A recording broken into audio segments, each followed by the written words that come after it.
The Parliament of British, they said there should be an end, right? And they made this Act 1858. The authority was the British Crown, but responsibility again, it is our own people, our own Indians who are working for British. What exactly you will benefit from it? Why are you people killing our innocent people? Why you think that you are supposed to stay in our land and then torture us?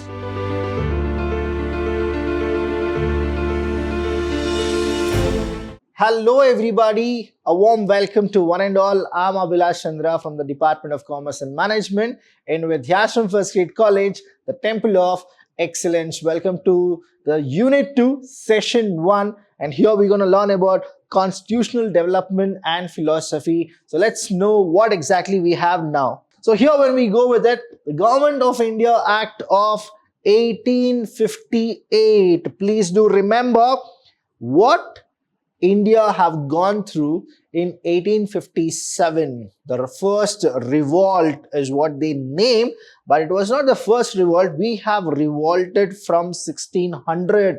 That is, we don't want anybody, a foreigner, to control any of the Indians. But the British, they say that 1857 was the first revolt, and they say the revolt of 1857. After that, they gave us this act, that is 1858. Now, whenever you get any question of this kind, it will be for 5 marks. It is not for 10 marks or it is not for 15 marks. It is only for 5 marks. So what exactly you are supposed to do here is, you need to understand the pattern of the examination. For 5 marks, if you write 5 points and then elaborate it little, you will be getting 5 on 5. But I don't want my students only to know the concept, because there is a subject called Indian Constitution where you will be getting a 60 marks question and you are supposed to write. Please don't do it. Let's know something more about India. Let's know something how our freedom fighter, they had the struggle. Let's know about what was the political strategies or the political doctrine before independence and after independence, right? So here we have the Government of India Act of 1858. See, the namesake, it was the Government of India Act, but the real players were the British. Passed by British Parliament, brought an end to the rule of East India Company. See, this East India Company, they were really not the British Army. They were the company which was set in the Britain. So these people, as a trader, they came to India, and then what exactly they have done? They looted everything. So here what happened? The Parliament of British, they said there should be an end, right? And they made this Act 1858. The power were transferred to the British Crown. So now it was the British Crown. They were the people who were taking all the command, and they were giving instructions what should be done and what should not be done. So this is the act which you are supposed to know. That is, the East India Company, they thought, no, you're not supposed to do anything. Now all the transfers of authority and responsibility were given to the British Crown. But to be very frank with you, to be very honest with you, the authority was the British Crown. But responsibility again, it is our own people, our own Indians who are working for British. They had responsibility, right? Just imagine 20,000 plus Britishers, they came to India. See, the population of India those time, they ruled the entire India. Why it happened? Because there were few people who were Indians, they supported British. So here the Secretariat of State of India was given the power and duties of the former Court of Directors. So here the Secretary got the power, but again, who was the Secretary? Again, the British government appointed a British, right? So it is not like some Indian was there. It was somebody else who was again a foreigner, right? And the duties of the former Court of Directors, he controlled the Indian administration through the Viceroy of India. Again, let me tell you here, the Viceroy was also a British, right? So they started to go with a kind of scalar chain, that is a military concept, where they went with who should be in the top level, who should be in the middle level, who should be in the supervisor level, who should be in the lower level. Every cadre was given into a concentrated power and authority with a slight of responsibility. The Secretariat of State for India was assisted by the Council of India. The council had 15 members. The council was an advisory body. Again, here also, the Council of India, all were Britishers, right? So here they are doing hierarchy in the level of management. So that is what the Government Act of 1858 was. Next is the Indian, please do understand here, the Indian Council Act of 1861. After 1858, they have gone with 1861. What really happened there? Indians were nominated as non-official members. See, here there was no Indian, but now 1861, they have appointed Indians, but they have not got any cadre there. Now, what exactly they have? It is non-official. Why is that they were not given the official membership? I'll tell you here. For the first time in the Legislative Council of Viceroys, the first time, non-official member, they're not official, so they can't vote, they can't talk more. If they talk more, there are people who are going to question them. And let me be very honest with you, there was nobody who was against British to talk there, right? People who favored British, they were the people who were nominated. So Legislative Council were established in provinces and the center. Legislative power of the provinces of Bombay and Madras were restored. So here there are two places, please do understand, where revolts were more, where people started to question. One is Calcutta, now it is called Kolkata, and the next one is Bombay, right? And Madras, here what really happened was Britishers, they made their entire army in Madras, right? So Madras provinces was also there. So Legislative Council was started in the provinces of Punjab, Northwest Frontier provinces, that is NWFP. You can get a 2-mark question, that is NWFP, and we had Bengal. So these were what was later added, that is 1861, because here Bengal and Punjab, they started to revolt more about it. Indian Council Act 1892, I'll just tell you, we had this 58, then 61, and now it is 1892. The size of the Legislative Council was increased. The Legislative Council was given more power. They had the power to deliberate on the budget and could pose question to the executive. See, now you are able to understand. 1858, no Indians. 1861, Indians were there, but non-official member. Now, 1892, now understand the difference here, right? 1858, and if you go with it, 1892, just understand the difference when they were started to ask questions, right? So I'll repeat the same thing. The size of Legislative Council was increased, done.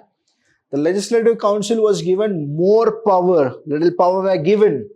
They had the power to deliberate on the budget and could pose questions to the executives. Indirect elections were introduced for the first time. So till now, elections were not there.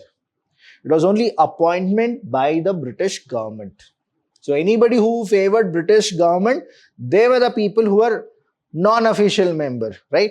Now what happened? It is not direct election. It is again indirect election. Here also the nominations which were filed, whoever were in good terms of Britishers, they were supposed to file the nomination.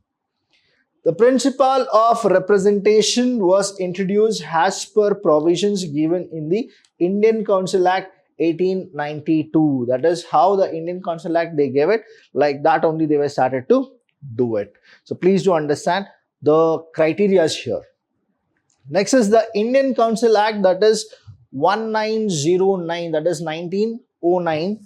Morley Minto reform. It is very, very famous. You might get this for 5 marks.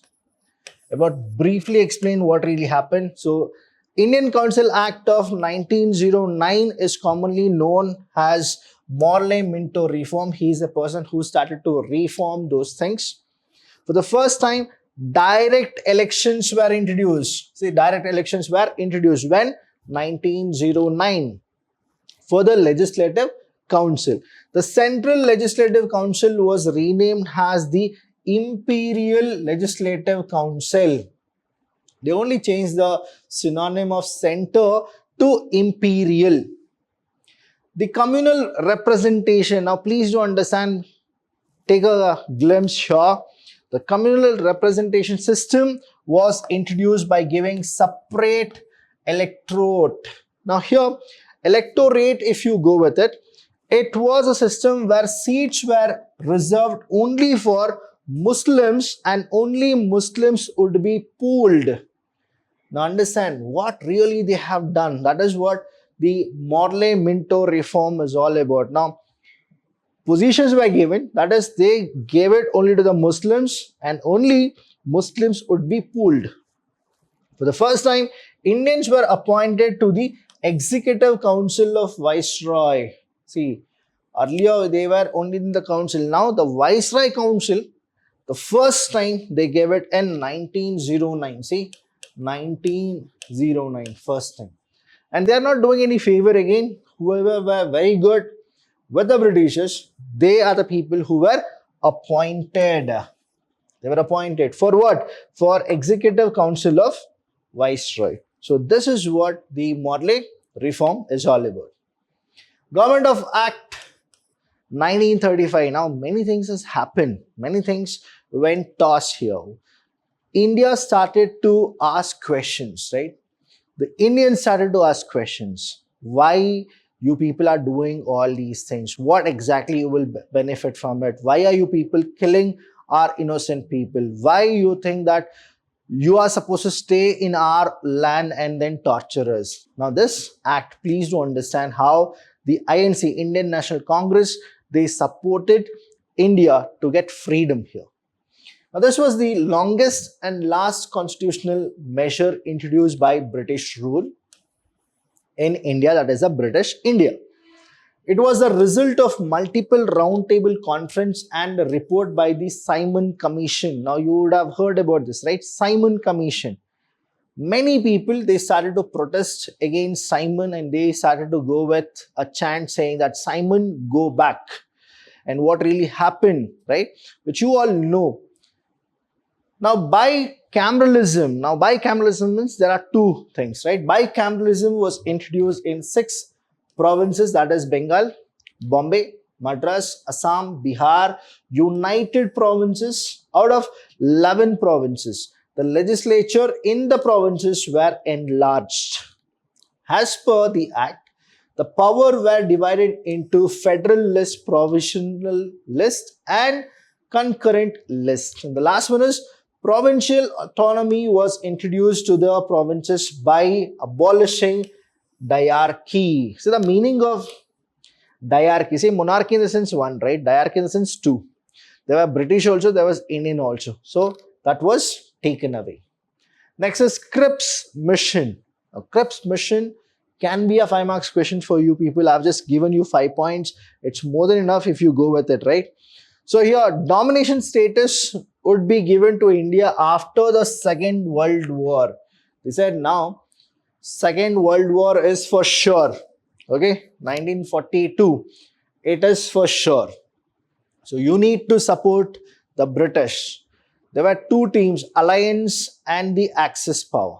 Now then what exactly it is? You fight with us, we're gonna give you freedom.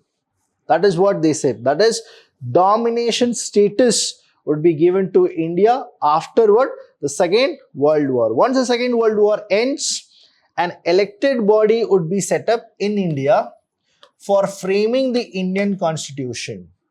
So that is what the Cripps mission said.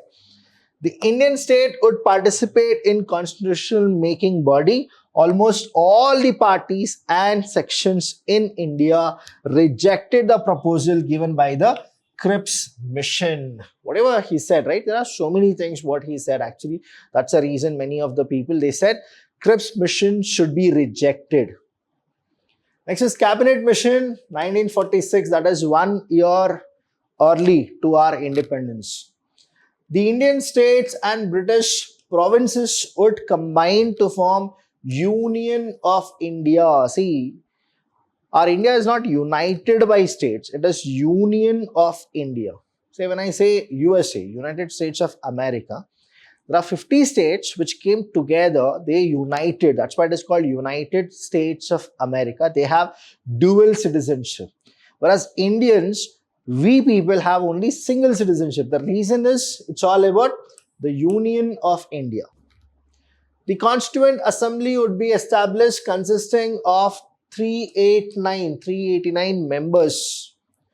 14 members from major political parties would form an interim government. Interim, within them they are supposed to make a government.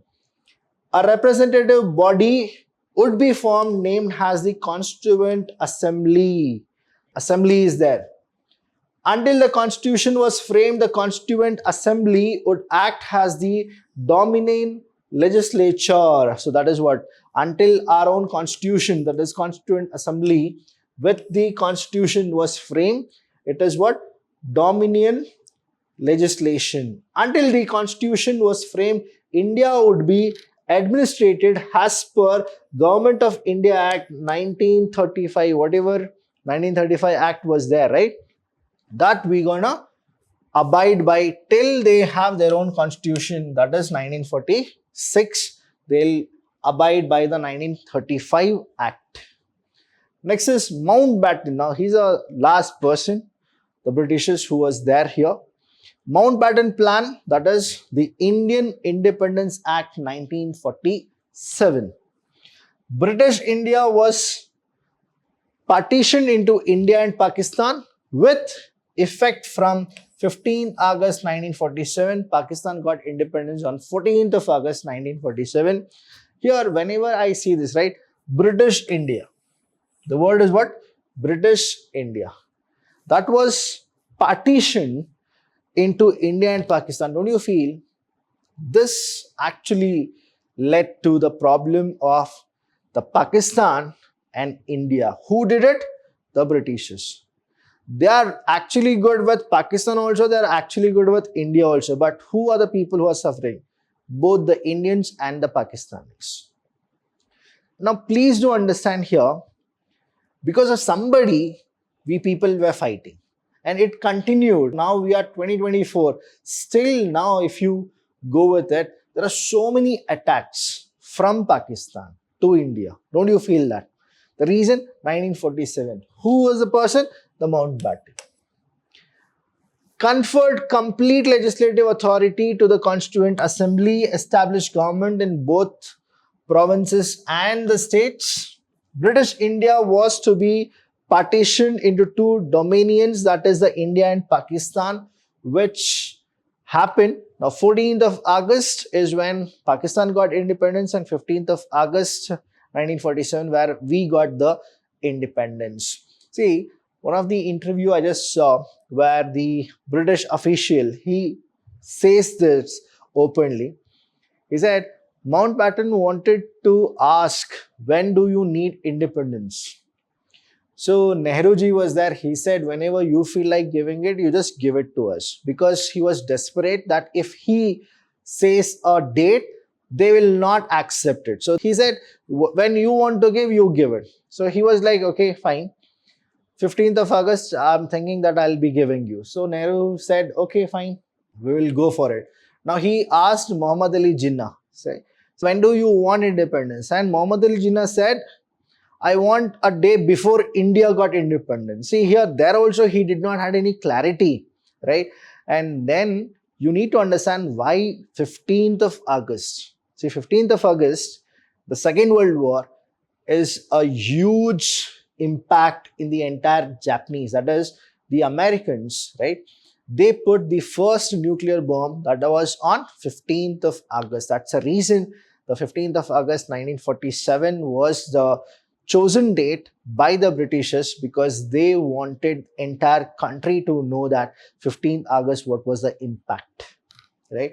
So moving on, we have the next one, the Mountbatten, the continuity, because it's a 5 marks question. Please do understand. As per the plan, legislative assemblies of Bengal and Punjab met and voted for partition. Accordingly, it was decided to partition these two provinces along religious lines. Say now here, Punjab, here in India you have a place called Punjab. In Pakistan also you have a place called Punjab. Now Bengal was divided into East Bengal and West Bengal, where East Bengal was known as the Bangladesh. The Legislative Assembly of Sindh would decide whether to join the Indian Constituent Assembly or not. It decided to go to Pakistan. The date for the transfer of power was to be August 15th of 1947. Then and there itself, the transfer should happen. That is what Muhammad Ali Jinnah asked. Next is composition and debate of Constituent Assembly. Now here, the idea of Constituent Assembly was to put forward for the first time by M.N. Roy. In 1935, the Indian National Congress, that is I&Ic, were for the first time officially called for the Constituent Assembly to frame a constitution for India.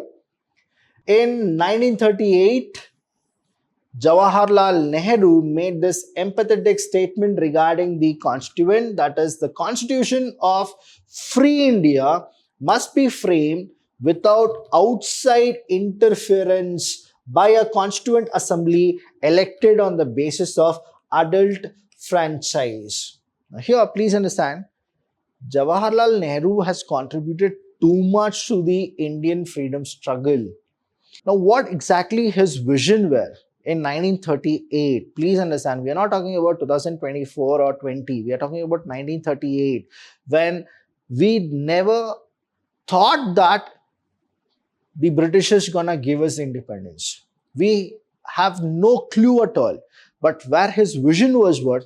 That is, he wanted the constitution of free India must be framed without outside interference. That means he's directly telling, right? We don't want Britishers to poke their nose. The demand for the Constituent Assembly was accepted for the first time by the British through their August offer of 1914. Eventually, a Constituent Assembly was established under the provision of the Cabinet Mission Plan. See, here also the date is what? Here the August offer. They were very particular about August. Next is the composition. Now here, when we come to the composition of the council, please understand, total strength of the assembly was 389. 296 seats for British India and 93 seats for princely states. 292 seats allocated for British India were from the 11 governor province and 4 from chief commissioner province. Now seats were allocated based on proportion of their representative population. They started to count the population and then they started to decide how many seats to be given. Composition of the council. Now here, seat allocates to each British province were to be decided among the 3 principal, that is communities, that is Muslim, Sikhs and general. Representatives of each community were to be elected by member of the community in the provisional legislative assembly, and voting was to be by the method of proportional representation by means of single transferable vote, that is, one person will vote only one person. Representative of princely states were to be nominated by the head of these princely states only. So that was the council composition. Next is working of the Constituent Assembly, how it started. First meeting was held on December 9, that is 1946. Muslim League did not participate in the first meeting. temporary presidents in the first meeting, that is Dr. Sachidananda Sinha, very famous person. After elections were held, Dr. Rajendra Prasad and H.C. Mukherjee were elected as the president and vice president of the Assembly Representative, respectively. Sir B.N. Rao. B.N. Rao also played a very huge role in this. Appointed as the constitutional advisor of the Assembly. That was after independence, right? So here, please do understand, when we go with all these, you will get to know the history of it. Now, the same way, once the Mountbatten plan was passed, even members of Muslim League who were part of Indian territory participated in proceeding of the council. Member of princely states who had stayed away from the proceeding initially also participated. Constituent Assembly held 11 sessions over 2 years, 11 months and 18 days. Last session of the Constituent Assembly was held on January 24, 1950, because after 2 days we got our Republic Day, that is 26th of January 1950. Any doubt regarding this entire session, please do call us. We're always there to help you. Thank you so much. I'll see you when I see you. Thank you.